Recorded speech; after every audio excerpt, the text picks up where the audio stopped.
यानी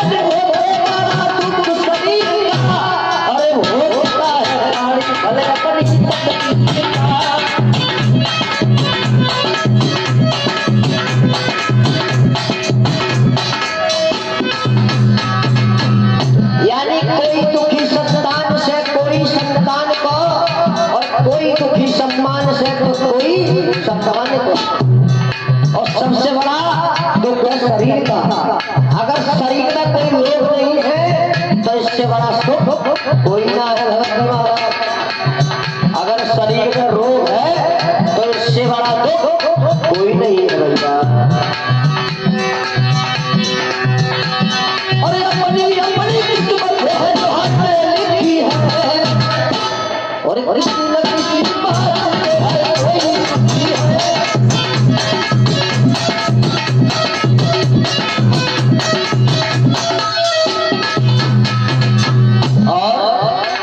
अरे घर घर में तो भैया महंगाई आ गई, और घर घर में तो भैया महंगाई आ गई। और आटे की तो देखो पिसाई मारी।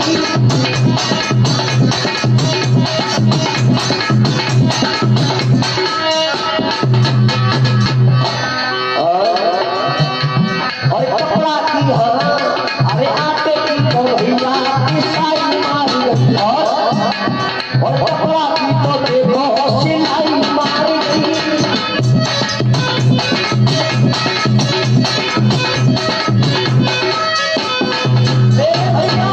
घर घर में तो देखो महंगाई मार गई, और आटे की देखो पिसाई मारी गई।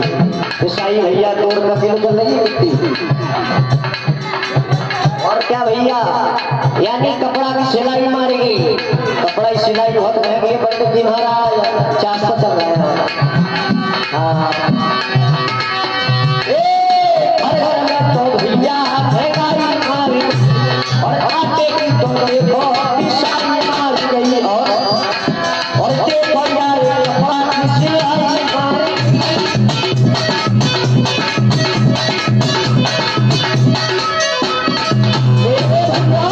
उधर 12 साल हो जाते हैं जीवन सिंह को महलों में, मगर मैया वाछिल की कोख से किसी संतान ने जन्म नहीं लिया था भैया। तो महाराज महलों से निकल करके जाते हैं तो लोग ताने मारते हैं। एक समय की बात थी जब महाराज निकल करके महलों से जा रहे थे भैया,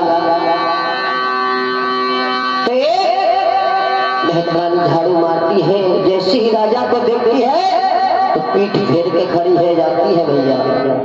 क्या होता है मेरे भैया, जैसे ही पीठ फेर के खड़ी होती है तो महाराज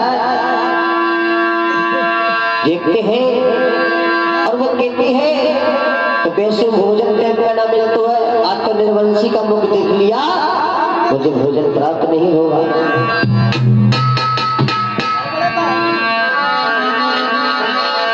और क्या है भैया,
राम कन्हैया तेरी लीला न्यारी है।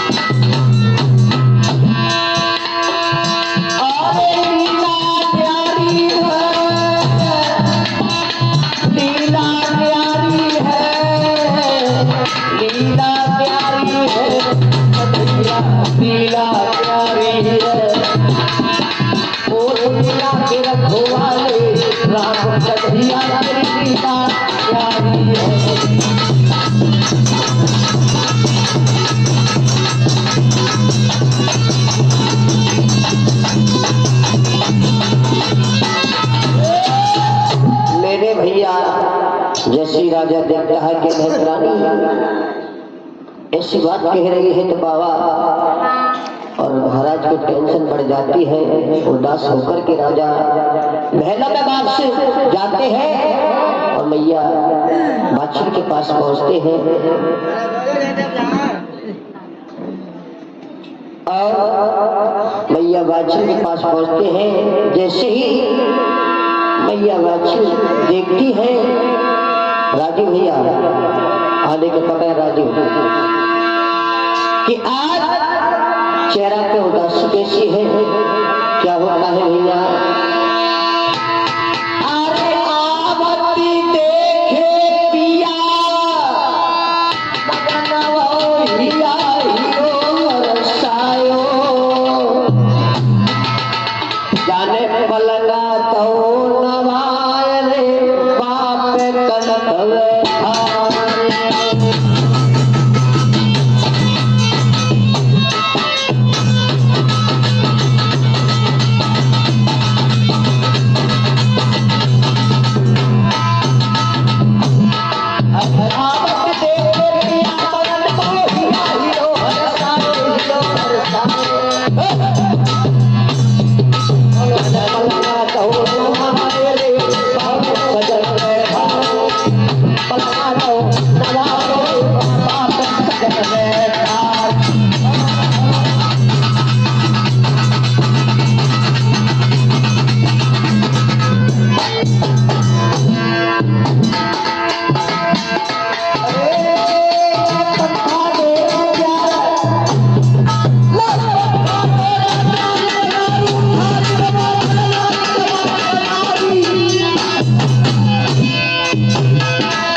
हेलो और यहाँ पर तू देखे साजना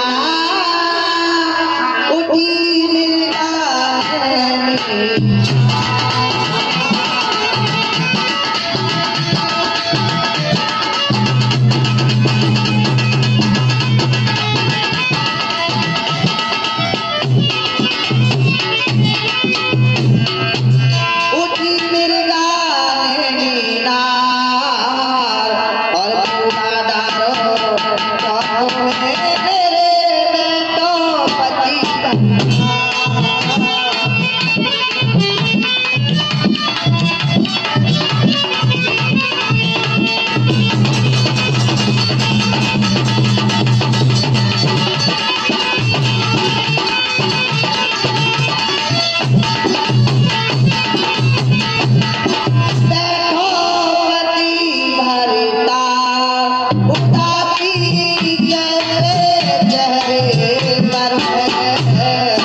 चेहरे पे कैसी उदासी है?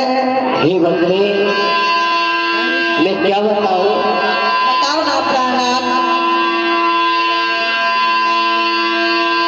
कि जब मैं महलों से यानी निकल करके जा रहा था तो रास्ते में एक पुरानी झाड़ू मार रही थी। जैसी मेरी तरफ देखा तो पीठ फेर के खड़ी हो गई और कहने लगी कि आज मुझे निर्वंशी का मैं नमक देख लिया, मुझे खाना प्राप्त नहीं होगा। उधर मेरे भैया महाराज जेवर सिंह और यानी भैया वाची से बतलाते हैं,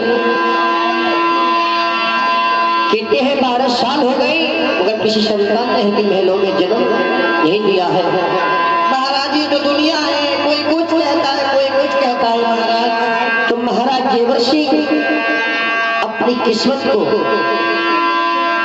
सोचते हैं, प्रभु को याद करते हैं। प्रभु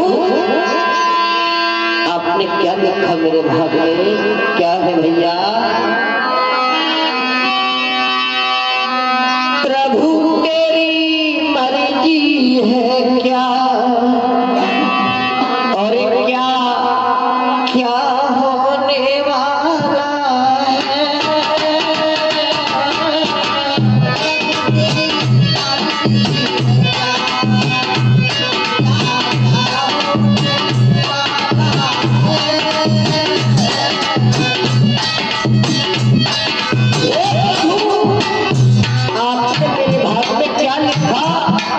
मुझसे ऐसी कौन सी भूल बन गई जो मेरे महलों में मेरी रानी की कोख से संतान को जन्म नहीं दिया। प्रभु क्या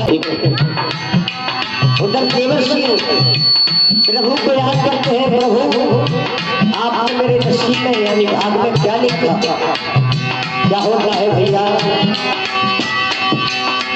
प्रभु तेरी मर्जी है क्या, क्या होने वाला है। क्या लिखा भाग्य मेरे, क्या लिखा भाग्य मेरे, नहीं तो डाला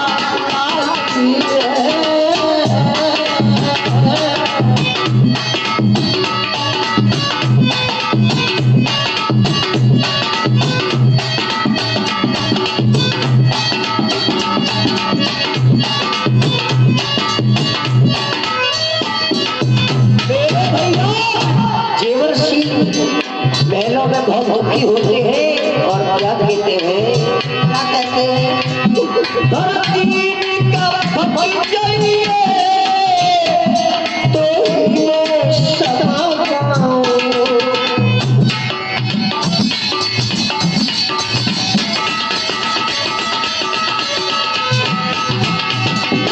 और धरती भटक जाइए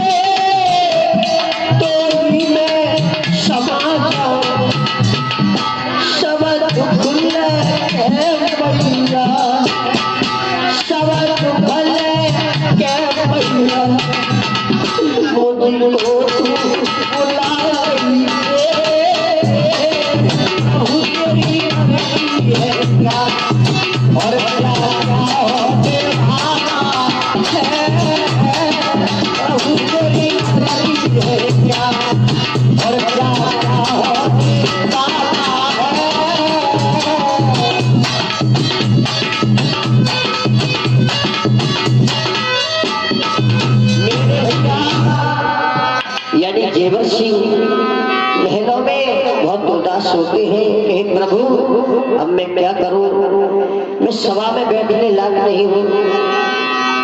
तो मैया बाजी क्या कहती है, अब बोलो। हे प्राणनाथ, बोलो।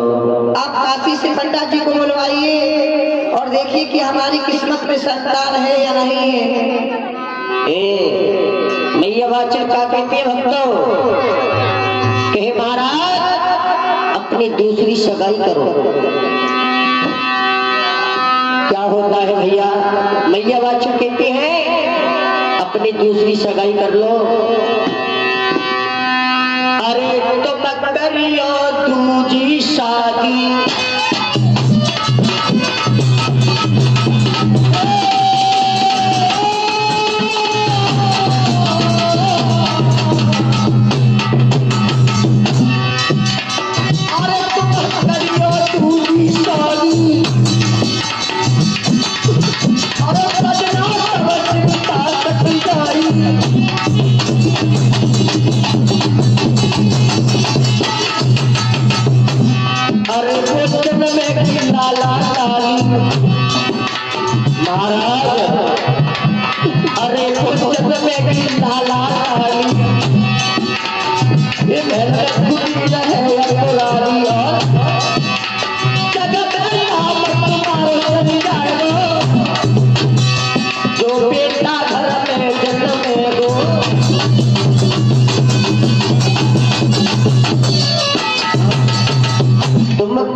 मुझसे फिर दूसरी शादी कर लो। हाँ प्राणनाथ, आपको पता नहीं है क्या?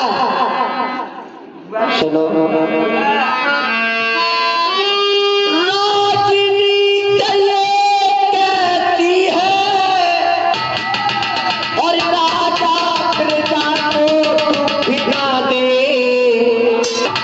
राजनीति ये कहती है कि राजा प्रजा को दुख न दे, और स्त्रियां ये कहती है परिपौत मिले और सुख न दे।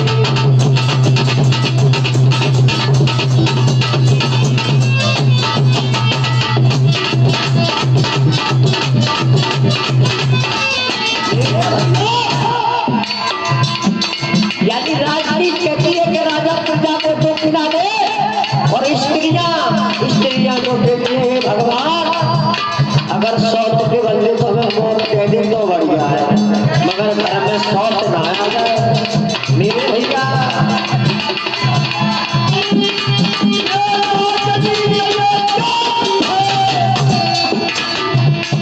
राजा प्रजा को दुख न दे, स्त्रियां ये कहती है पर मौत मिले और सुख न दे।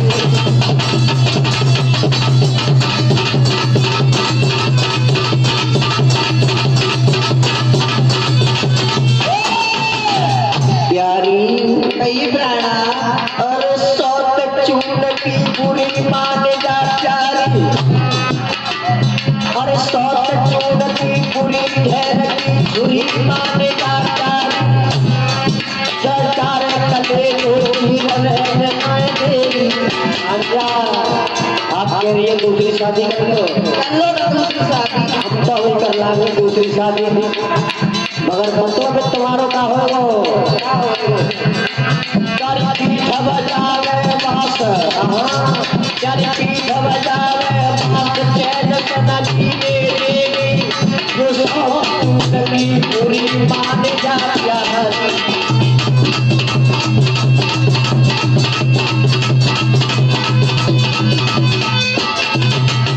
मेरे भैया अरे हो तो हुई तो धना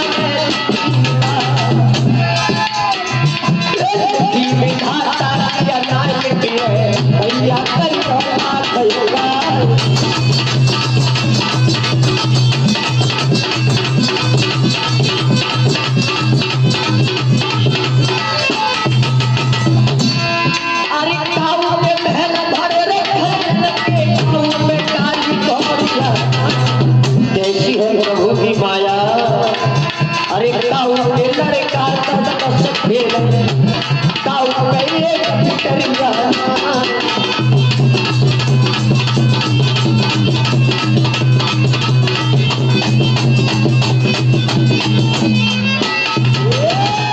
मेरे भैया कैसी है प्रभु की माया। तो जैसे ही महारानी कहती है हे स्वामी दूसरी शादी कर लो, मगर महाराज कहते हैं कि नहीं भद्रे, मैं दूसरी शादी करके हिरगिज नहीं लाएंगे।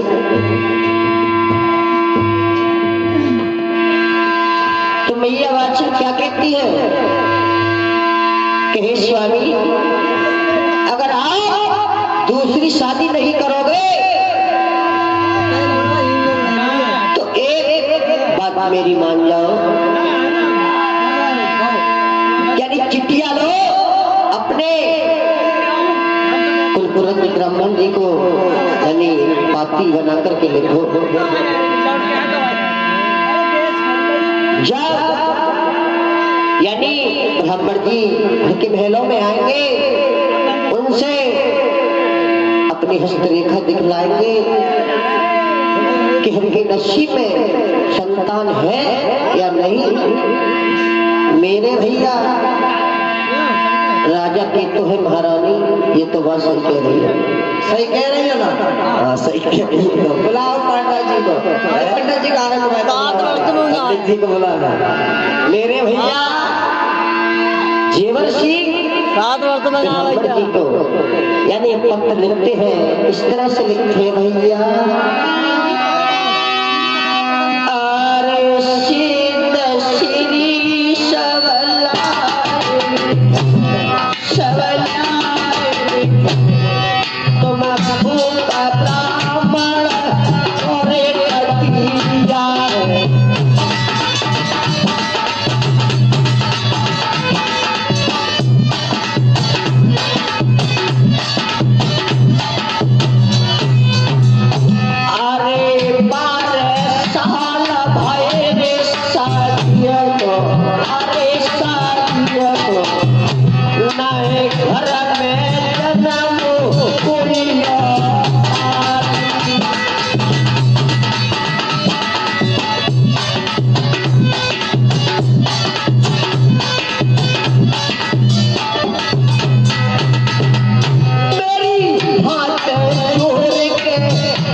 उधर महाराज जेवर सिंह ने यानी चिट्ठियां बना करके और मंत्री के हाथ भिजवा देते हैं। जैसे ही ब्राह्मण लोग पाती पढ़ते हैं और यानी राजा के महलों के लिए आने की तैयारी कर देते हैं। भैया मेरे भैया क्या होता है आगे राजू भैया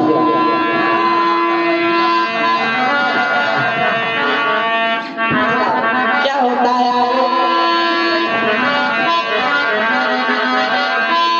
है भैया जब ब्राह्मण यानी महलों में आते हैं तो जेवर सिंह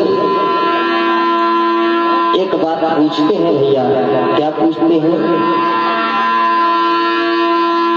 जैसे ही यानी महलों में ब्राह्मण लोग आते हैं तो राजा जेवर सिंह अपने मंत्री के ढिग जाते हैं भैया। और मंत्री ढिग जा करके क्या कहते हैं भैया, और ब्राह्मण आई महलन में और राजा मंत्री लो बुलाई है।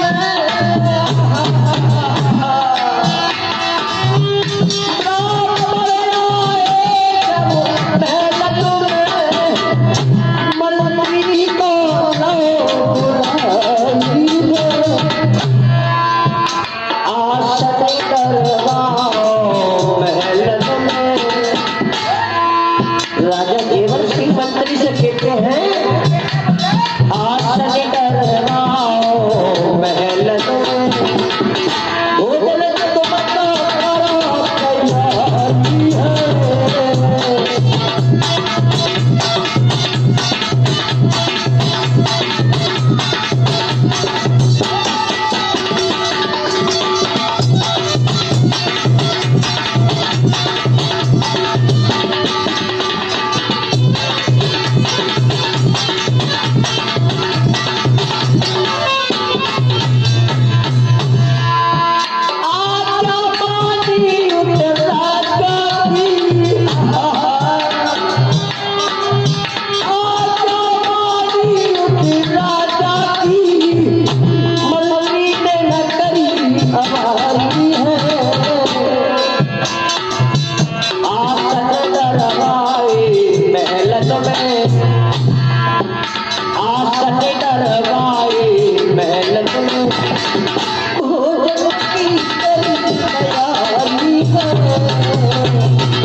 उधर क्या होता है तूफानी, जब मंत्री को राजा जेवर सिंह कहते हैं कि आसन करवाओ महलों में, जब आसन पड़ते हैं मेरे भैया, उस आसन पे ब्राह्मण लोगों को बैठा करके राजा क्या कहते हैं, हाथी जोड़ के जेवर सिंह और ब्राह्मण को समझाई, हस्त रेखा देखो मेरे भाग में है अनातारी। महाराज जेवर सिंह कहते हैं भैया दुखी होकर के, और क्या होता है भैया, आज खेल की भर के कई के राजा गैया सोत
हस्तरेखा देखते हैं, जैसे ही यानी देखते हैं तो उनके सातों जन्म तक कोई संतान भाग में नहीं थी, तो कोई भी ब्राह्मण उस राजा के सामने बोलता नहीं है, बताता नहीं है कि आपके भाग में संतान नहीं है। मेरे भैया राजा पूछते हैं